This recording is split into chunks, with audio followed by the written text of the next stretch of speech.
Yes, I got the popcorn bucket. How could I not? It's so immensely unsettling. I love it. Let's be honest, we have yet to get a really good 2024 release. There's been a couple okay ones, a couple solid ones, but we haven't gotten a great one until now. Dune Part 2 is directed by Denis Villeneuve, and it is not just great, it's not just the best film of the year thus far by a mile, it is a generational film that I believe will go down as an all-timer. Now, I don't mean that we'll be talking about Dune Part 2 in the same breath as Citizen Kane, for example, but what I do mean is that this is a landmark event in cinema history because it accomplishes things that we've never seen before. This film is special, and it's everything you could want from a blockbuster. The scale is massive, the visuals are stunning, the action is thrilling and intense, the performances are borderline perfect. There's just so much to love about this movie, and I want to talk about all of it, so strap in. First of all, let's talk about the most obvious great thing about this movie: the cinematography and visual effects. It is beautifully shot, and I don't think a lot of people are going to talk about how amazing some of the more subtle moments of this film are, because they're subtle, but that's exactly why I want to mention them. The way the film makes use of certain angles, and especially lighting, during the scenes where it's just a few people talking, really adds a sense of sincerity to the film that it desperately needs in order to make the audience connect to these characters and their situations. And it's these moments that really stuck out to me more than I think they will for most people. I also think the fight sequences were really well shot. Dune Part 1 really didn't have a lot of intense hand-to-hand combat scenes because it was mostly about the build-up to the attack in the third act, but this film is full of them. I thought they were super exciting and creative, and they really just wowed me, and they're honestly one of my favorite parts of the movie. But of course, this is not a mid-budget, low-key drama or a martial arts movie. This is a blockbuster. And this film is full of what I'll call blockbuster shots. They're the shots that you witness in a theater and you can only describe as epic. They're the shots that show the massive scale of a battle, or focus in on a certain character during a pivotal moment, or just any shot that makes your eyes widen and makes you want to cheer in your seat. They're the main selling point shots in the trailers, and they're the reason why you see a movie like this in the theater. There's so many of these shots, and they're all incredible, and they're all handled and built up to in a way that really maximizes their impact. And obviously, a big part of these shots is the visual effects. Dune Part 1 had 1,700 visual effects shots, and I would estimate that Dune Part 2 has about the same, if not more, and nearly all of them are flawless. Everything from the machinery, both massive and handheld, to the animation of the sand and the gorgeous landscapes, to the creatures that inhabit it, along with all the VFX shots that are so invisible I didn't even notice that they were VFX,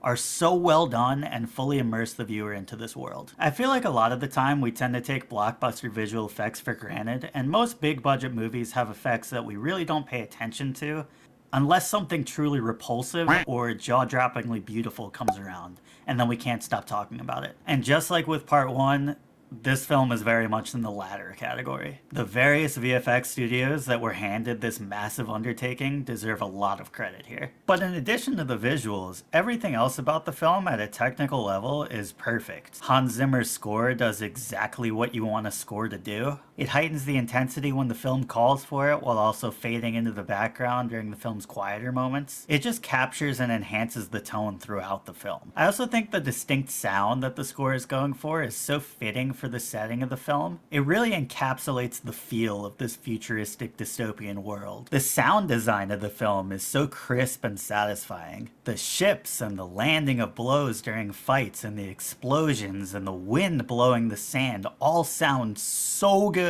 Much like the VFX, the sound design does so much of the legwork in immersing the viewer in this world. And it's definitely one of the unsung heroes of the film, though I'm sure it will get its flowers come awards season. I also want to talk about just how impressive the script is. There is a lot packed into this film, and I don't understand how they compress so much into only 3 hours. There are so many different interlocking storylines we're following so closely, and so many different character relationships and dynamics we're exploring so deeply. and it all flows together so well. We frequently shift perspectives between different worlds and characters, but none of these transitions ever feel forced, even when they're introducing a new key character well into the film. I am so impressed with how they were able to handle a story of this scale without it ever becoming too convoluted and while still maintaining excellent pacing throughout. There were a few small instances where I did feel the length, but they were very, very brief and very infrequent, and the movie sucked me right back in shortly thereafter. A lot of the reason the pacing is so well done is because this movie just has a certain it factor about it. Cosmonaut calls it the sauce, Film Drunk calls it the juice, and those are both excellent names.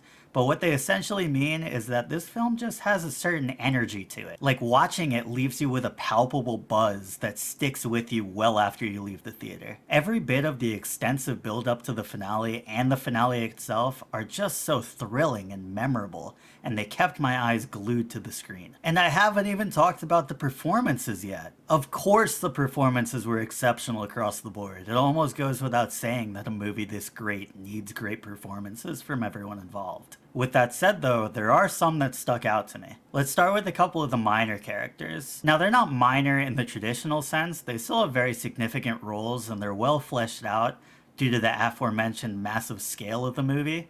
They just don't get as much screen time as some of the characters I'll mention later. And the ones that stuck out to me here were the characters played by Florence Pugh and Javier Bardem. Florence Pugh's character has a number of functions, and she provides insight into a key storyline that I won't spoil here. But one of the things she does really well is provide a narrative aid. She's very good at being composed while also never feeling monotone or lifeless, so she's really a natural fit for the role she's given. And Javier Bardem's Stilgar is one of the catalysts for the main plotline, but he accomplishes this a lot of the time through being unexpectedly funny. He's very much the comic relief, which is an element of the tone that wasn't really present in Part 1. And it doesn't feel forced. It's not like they reviewed Dune Part 1 and were like, we need to add more jokes. It's very natural and it allows the other characters to play off of him really well. Getting into our main characters now, I thought the Harkonnens were all really menacing, but they accomplish it with very different styles. Dave Bautista is intimidating in the loud and barbaric way that obviously suits his gigantic physique very well,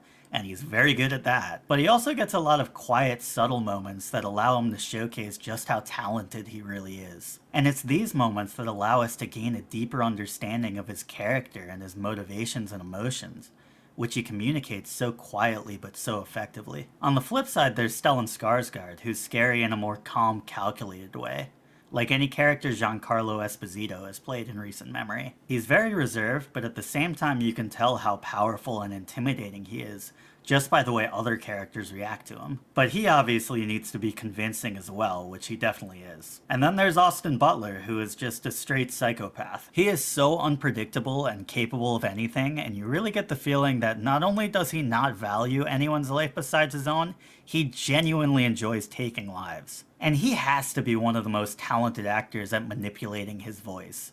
Though hopefully it doesn't get stuck like this the way it did with Elvis. It was kind of funny when that happened, but being stuck in this voice would be very unfortunate. And while we're talking about scary characters, Rebecca Ferguson is pretty terrifying in this too. She's still Paul's mother and we still care about her, but she has her own arc in this. And she's terrifying in that she is so committed to her goals, and by being Bene Gesserit, she's revered, so she's in a position to exert her will. Plus, if anyone even thinks of questioning her, then she can just use the voice to make them do whatever she wants. Speaking of this movie's sound, the voice is such a cool design, and our two leads are doing great as well. Zendaya's doing the Zendaya thing that we've seen in so many of her characters, where she's the main love interest and her character's mostly reserved until the moment calls for her to be more intense. But for the first time in her filmography that I've seen, she's kind of a badass. She has such a confidence about her and she's so capable. And I'm curious to see if she'll be able to replicate that ability in Challengers, where it also looks like she'll be playing a super confident character. She really feels like a fully realized person,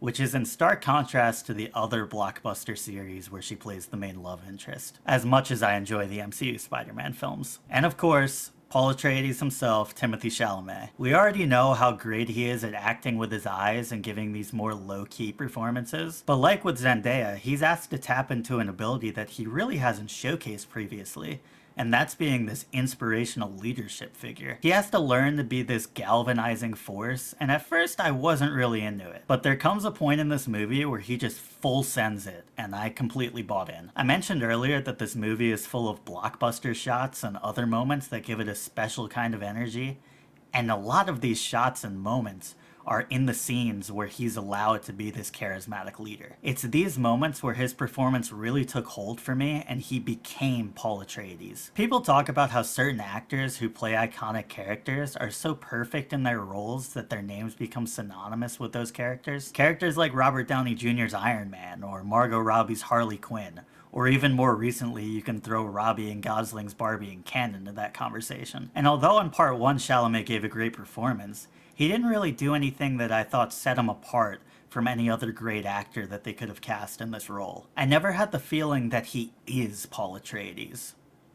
But I do now. It's basically guaranteed at this point that Dune Messiah is going to happen, and I'm very much looking forward to seeing where he's able to take this role. Alright, first great movie of the year, let's talk about some awards possibilities. It's obviously very early, but regardless of what else comes out this year, I would be shocked if it didn't get a nomination for Best Visual Effects, Best Sound, and Best Picture. I also wouldn't be surprised at a nomination for Best Costume Design, Best Leading Actor for Chalamet, Best Supporting Actress for Ferguson, and Best Supporting Actor for Austin Butler. So yeah, Dune Part 2 is great. It deserves to be seen in a theater, so go see it while you can. This is a special film, don't miss out. If you've seen Dune Part 2, I'd love to hear your thoughts in the comments, and as always, thanks for watching.